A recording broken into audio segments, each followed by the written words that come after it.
আজকে আমি তোমাকে একটা একদম রিয়েলিস্টিক ডেইলি রুটিন বলবো। মানে এমন একটা রুটিন যেটা একজন স্টুডেন্ট সত্যি সত্যি ফলো করতে পারে।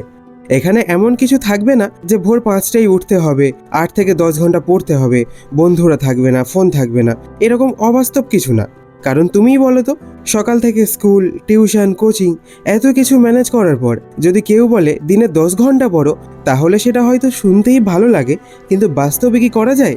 না, করা যায় না। তাই আমি তোমাকে এমন একটা রুটিন বলবো যেটা ফলো করলে পড়াশোনা, স্কুল, কোচিং সব ব্যালেন্স করেও তুমি নিজের পড়া ঠিক মতো কমপ্লিট করতে পারবে।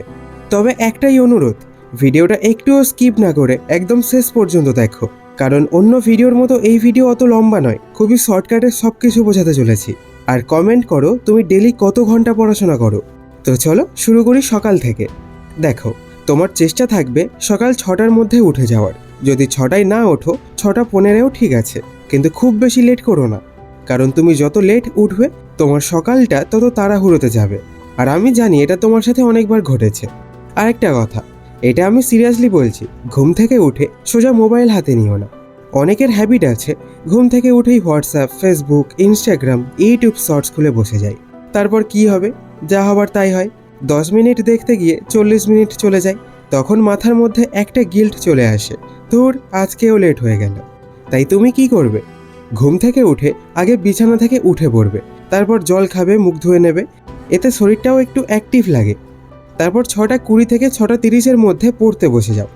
এখন এখানে একটা ইম্পর্টেন্ট কথা বলি, সকালের পড়াটা কিন্তু খুব ভ্যালুয়েবল। তাই আমি বলবো সকালে ইজি সাবজেক্ট না পড়ে একটু টাফ সাবজেক্ট পড়ো। যেটা বুঝতে কষ্ট হয়, যেটা বারবার ভুলে যাও, যেটা এক্সামে ভয় লাগে, সেটাই সকালে ধরো। আর এখানে একটা মিস্টেক করো না, অনেকেই বই খুলে শুধু রিডিং করে যায়, কিন্তু পড়া শেষ হওয়ার পরে জিজ্ঞেস করলে কিছুই মনে থাকে না। তাই তুমি একটু ডিফারেন্টভাবে পড়বে। যেটা পড়লে সেটা 10 মিনিট পরে বই বন্ধ করে নিজের মনে মনে রিকল করবে। যেমন এই চ্যাপ্টারে কি পড়লাম, স্যার কি বলেছিলেন, এই ফর্মুলা কেন ইউজ হয়। এভাবে পড়লে মাথায় অনেক বেশি বসে। তো সকাল 6:30 থেকে 7:45 বা 8টা পর্যন্ত পড়বে। মাঝে 5 মিনিট করে ব্রেক নিতে পারো। এই ব্রেকে একটু হাঁটো, জল খাও, ওয়াশরুমে গিয়ে আসো, এই পর্যন্ত। তারপর 8টার দিকে রেডি হওয়া শুরু করবে, স্নান, ব্রেকফাস্ট, যেটা তোমার রুটিন অনুযায়ী হয়। আর এখানে একটা কথা বলি, ব্রেকফাস্ট ইগনোর করবে না। অনেকে ভাবে না খেয়ে গেলেও হবে, কিন্তু খালি পেটে স্কুল গেলে ক্লাসে ফোকাস করা খুব ডিফিকাল্ট হয়ে যায়, বিশেষ করে দুপুরের আগে। তাই হালকা কিছু হলেও খেয়ে বেরোবে। তারপর যাদের সকালে টিউশন থাকে তারা টিউশনে যাবে। এখন টিউশনে গিয়ে একটা জিনিস করবে, শুধু খাতায় লিখে আসবে না, বোঝার চেষ্টা করবে। কারণ একটা চ্যাপ্টার টিউশনে যদি ক্লিয়ার হয়ে যায়, তাহলে বাড়িতে তোমার প্রেসার এতটাই কমে যায় যে তুমি ভাবতেই পারবে না। আর এখানে অনেক স্টুডেন্ট টিউশনে ফিজিক্যালি থাকে বাট মেন্টালি থাকে না।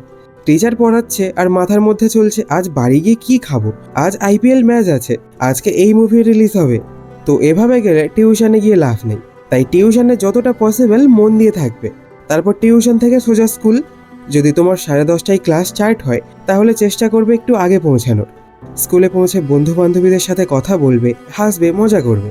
হ্যাঁ, অবশ্যই করবে, কিন্তু পুরো এনার্জি যেন ওখানেই শেষ করে দিও না, কারণ আসল কাজটা এখন শুরু হবে। 10:30টায় ক্লাস শুরু। এখন এখানে আমি একটা প্র্যাকটিক্যাল কথা বলি, স্কুলে টিচার যখন পড়াচ্ছে তখন অন্তত ওই 30 থেকে 40 মিনিট জেনুইনলি মন দিয়ে শোনার চেষ্টা করো।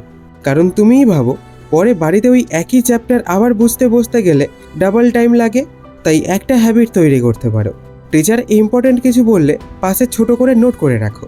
যেমন এক্সামে আসতে পারে ইম্পর্টেন্ট ডেফিনিশন, কনফিউশন পার্ট, এগুলো পরে রিভাইজ করার সময় খুব হেল্প করবে। তারপর আসবে লাঞ্চ টাইম। এখন লাঞ্চ টাইম মানে শুধু খাওয়া না, এটা একটু রিফ্রেশ হওয়ার সময়ও। ফ্রেন্ডসের সাথে বসে খেতে পারো, গল্প করতে পারো, কিন্তু একটা জিনিস একটু মেনে চলার চেষ্টা করবে, খুব বেশি হেভি খাবার খাবে না। কারণ তারপরের ক্লাসে এমনিতেই ঘুম পায়, আর হেভি খাবার খেলে সিচুয়েশন আরও খারাপ হয়। তাই লাঞ্চের পরে 5 মিনিট একটু রিল্যাক্স করো, তারপর আবার ক্লাসের জন্য মেন্টালি রেডি হয়ে যাও। তারপর আবার ক্লাস শুরু হবে। দুপুরের পর সত্যিই ফোকাস একটু কমে যায়, এটা নর্মাল, কিন্তু তখনও চেষ্টা করবে ইম্পর্টেন্ট চ্যাপ্টার মিস না করতে। যেটা বুঝতে পারছো না খাতায় মার্ক করে রাখো, তবে মনে মনে ভাববে না পরে দেখবো খন, কারণ পরে আর সাধারণত দেখা হয় না। তাই মার্ক করে রাখলে কোচিংয়ে বা বাড়িতে খুব সহজেই সেটা ক্লিয়ার করতে পারবে। তারপর 3:30-এ স্কুল ছুটি। এই সময় শরীর এমনিতেই টায়ার্ড লাগবে, কারণ সকাল থেকে তুমি অনেকক্ষণ বাইরে। তাই এখানেই রুটিন নষ্ট হয় বেশিরভাগ স্টুডেন্টের। স্কুল শেষ, ফোন বের করলো, স্ক্রোলিং শুরু করলো, তারপর কোচিংয়ে গেলেও আর মুড থাকে না। তাই তুমি চেষ্টা করবে স্কুলের পরে ফোন একটু অ্যাভয়েড করতে। তারপর স্কুল থেকে ফেরার পথেই যদি কোচিং থাকে তাহলে কোচিংয়ে চলে যাও।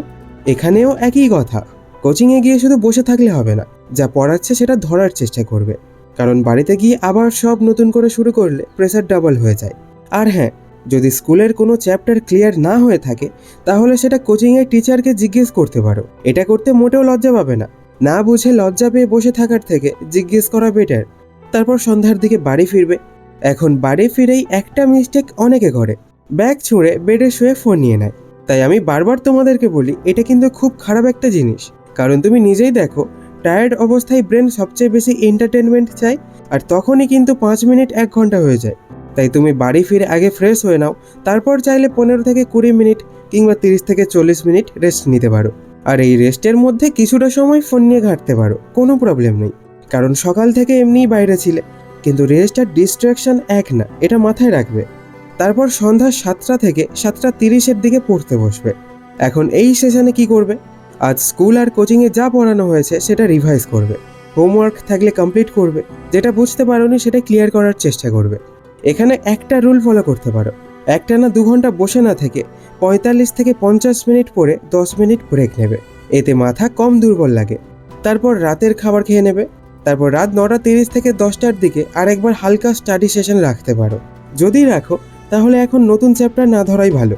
এই সময় তুমি রিভাইজ করতে পারো, রাইটিং প্র্যাকটিস করতে পারো, পরের দিনের হোমওয়ার্ক চেক করতে পারো। আর একটা কাজ অবশ্যই করবে, কোন বই লাগবে, কোন কপি লাগবে আগে থেকে গুছিয়ে রাখো, তাহলে সকালে তখন তাড়াহুড়ো হবে না। আর ফাইনালি 10:30 থেকে 11টার মধ্যে ঘুমিয়ে যাওয়ার চেষ্টা করো, কারণ পরের দিন যদি আবার সকাল সকালে উঠতে হয় তাহলে প্রপার স্লিপ খুবই ইম্পর্টেন্ট। না হলে সকালে উঠেই টায়ার্ড লাগবে, ক্লাসে ঘুম পাবে, পড়ায় ফোকাস থাকবে না। তো এই ছিল একটা একদম রিয়েলিস্টিক স্টুডেন্ট ডেইলি রুটিন। তুমি চাইলে নিজের টাইমিং অনুযায়ী একটু এদিক ওদিক চেঞ্জ করতে পারো, কিন্তু ফ্লোটা মোটামুটি এইরকম রাখার চেষ্টা করো। স্ক্রিনে যেটা দেখতে পাচ্ছ, দরকার হয় এটা স্ক্রিনশট মেরে নিতে পারো। তো এভাবে চললে স্কুল, কোচিং আর নিজের পড়া তিনটাকেই অনেক বেটারভাবে ম্যানেজ করতে পারবে। তো ভিডিওটা ভালো লাগলে একটা লাইক করে দিও, আর এমন ভিডিও আরও দেখতে সাবস্ক্রাইব করে রেখো। তাহলে দেখা হবে পরের ভিডিওতে। তাই ভালো থেকো, সুস্থ থেকো, ধন্যবাদ।